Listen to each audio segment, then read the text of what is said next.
Welcome to episode 2 of Detras de Kama with Carla Montalban, aka yours truly.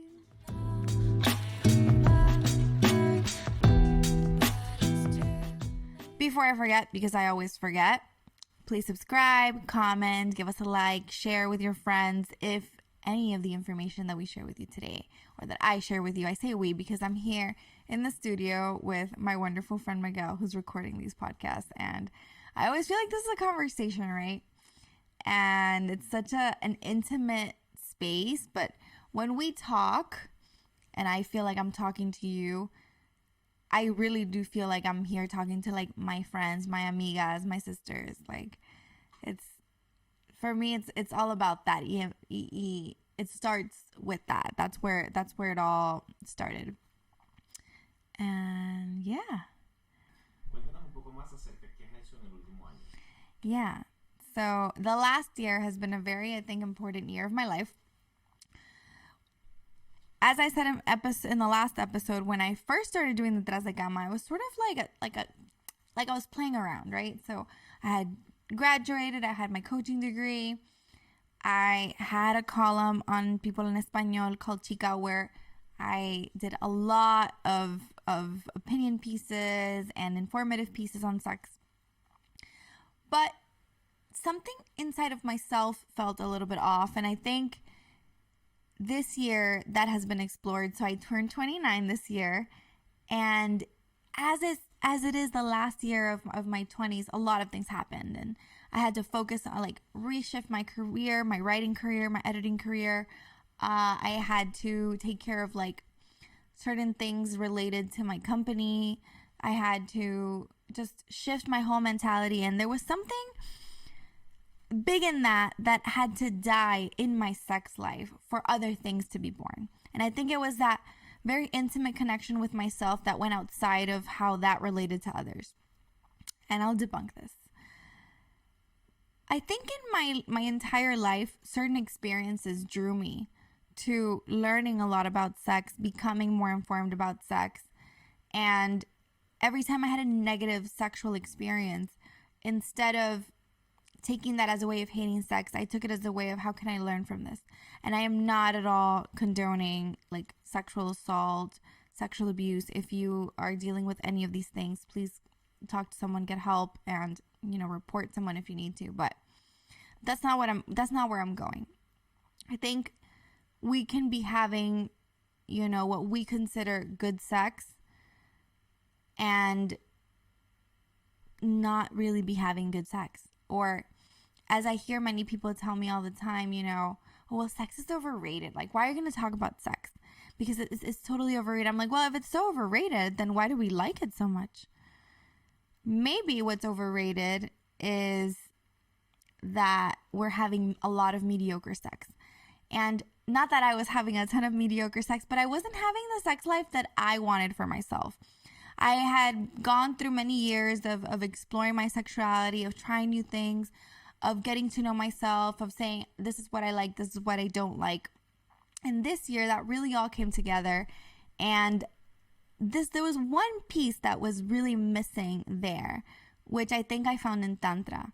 And I found in doing Kundalini, and I found in harnessing my spiritual energy with my sexual energy. But that I also found in having an actual profound connection with the people that I had sex with. And that changed the game completely for me, because before, in this sort of like midline, right, between the very conservative Latino sex view, lack of sexual education, sort of like I want to liberate myself from these ideals and I just want to try everything that I've never tried. There was also this part of myself that is like the mature woman that I've become, the person that has, gone through all of her experiences, that has lived her life, that has been with different people, that has shared different things in her life and life experiences. And those life experiences, everything that happens in your life, you bring it back to that sexual experience, be it with yourself or be it with a partner. And I truly believe that when we have sex, we manifest in our most potent way.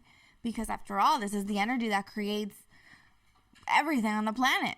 Plants have sex, bees have sex, insects have sex, animals have sex, people have sex. But I wasn't having that which I really wanted. And I wanted to walk that path that I was walking with so many people with myself. And I did.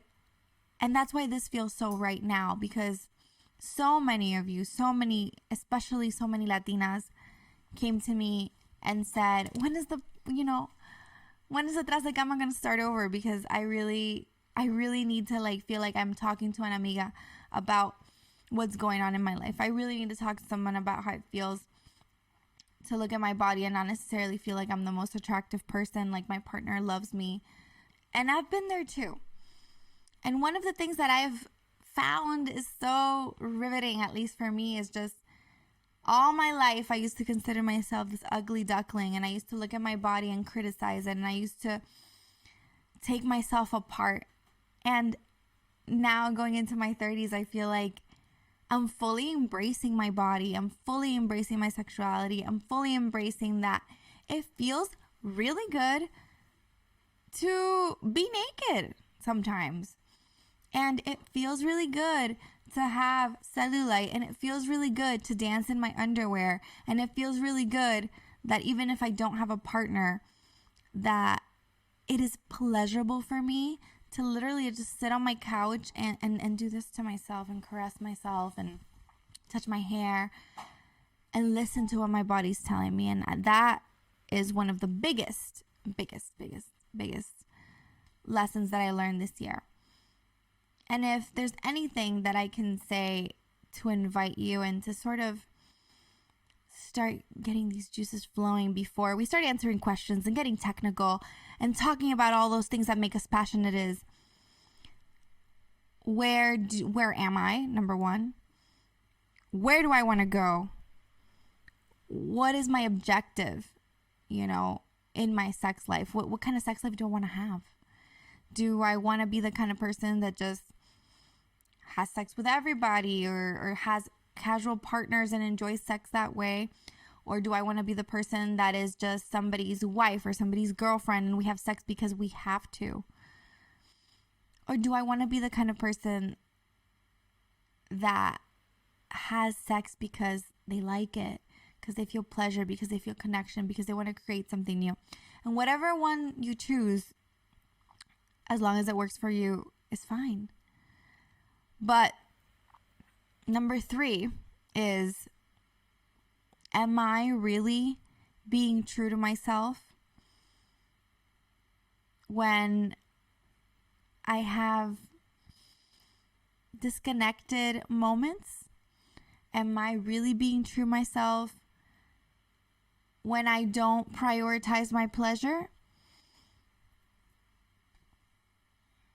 And what does that mean to me? So, yeah. I think I would invite you to do that, because at least that's what I've done over the last year, and it's been a game changer. And you know what? This is the year where I've had the least amount of sex in my entire life. The least. Well, I mean, not counting, but in my sex life, since I started having sex, the time where I've had the least amount of sex, and I haven't lacked that because I've had connections and I've had sexual connections in a different way.